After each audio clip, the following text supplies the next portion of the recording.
What's up guys, it's me Jeremy, and with the rank reset just around the corner, placement matches are going to be huge, as they're often worth 3 or 4 times as much as a normal game. And so here are some tips to help you get that dream 10-0 score. Let's get started.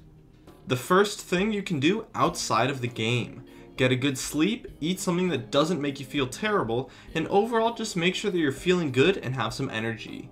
If you're feeling bad or tired, you won't be very focused and your play will definitely suffer as a result. I personally like to keep some water by my desk when I play, as it does help me maintain my focus. In addition, make sure that you test your internet connection before jumping in to avoid any unwanted lag issues. After that, you can prepare by playing a warm-up normal game. This is to ensure that you're playing without rust, and you can judge your play from that game to see whether or not you're in a spot to play the most 10 important games of the new season.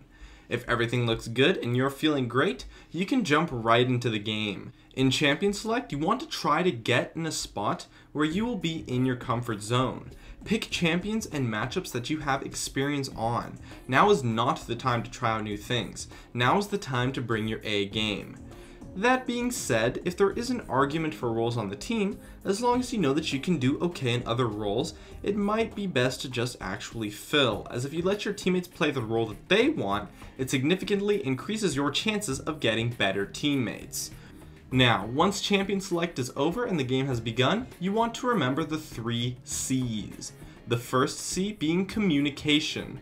Remember that in solo queue, communicating with your team is the only thing that you can do to influence your teammates' play. You can't play for them or make them make plays or anything of the sort. That's just how it is. They're a completely different person. But through communication, you can influence their play towards something that works better for you, or likely is just better overall. Making calls and pointing out tactics are great things to share.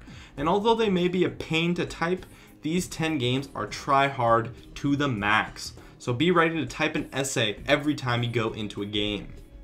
The second C stands for calculations. You really need to take the steps to be focused and play with your head.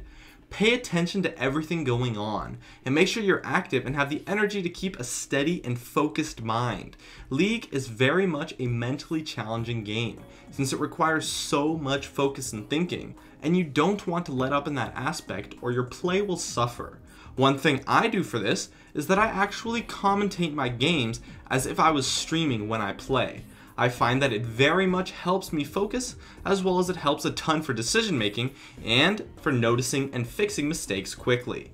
You don't have to be entertaining since no one is going to be watching you, so it's not too hard to just talk about what's going on out loud, and it will definitely help your focus. The last C stands for calmness. No matter what happens or how bad the play is, you need to remain calm and be nice to your teammates. It's very easy to go on tilt mode and have one mistake turn into many, but by remaining calm, you can stop that from happening. In addition, staying calm will prevent you from raging. Remember, it's solo queue, anything can happen, but since it is solo queue, that also means not every game is winnable. If you let bad games bog you down, that will only cause you problems for future games. Communication, calculations, and calmness. If you play with the 3 C's in mind always, I can almost guarantee that you will be a better player than if you didn't. Also, throughout the game, you need to do your best to snowball the game, not just your lane. It doesn't matter if you go 6-0 top lane if you stay top for the first 30 minutes of the game. If you have 3 or more kills in your lane, that's awesome, but you really need to use that to your team's advantage to control the game and help your team, not just yourself. It is a team game after all, and the best way to do this is through roaming. Make plays with your allies and set them up for more kills or objectives. Keep track of your opponents and see if you can coordinate invades. If you already have an advantage, it should be easy to win even fights, so setting them up can be very beneficial and not too hard as well. And lastly, since these will be placement matches, it's likely that you're going to get a lot of adrenaline from playing. You're naturally going to be nervous, which might result in sweating, shivering, or just overall not feeling good, which is generally what happens when your body has excess adrenaline. When you feel those feelings kicking in, and if it is a problem for you, you need to do something to get rid of it. You can just jump around in your seat, or if you have time, you can get up and do some jumping jacks, just anything to get rid of the energy, or even just take a few deep breaths and calm yourself down, as although it might not be a problem for everyone, anxiety can hurt your play a ton if it affects you.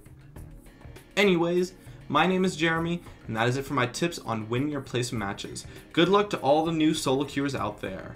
If you enjoyed this video, feel free to check out some of my others on the screen right now. I'd love if you could support me with a like, and make sure to subscribe for some more awesome content in the future if you enjoyed this video. As always, thank you so much for watching, and I'll see you guys next time.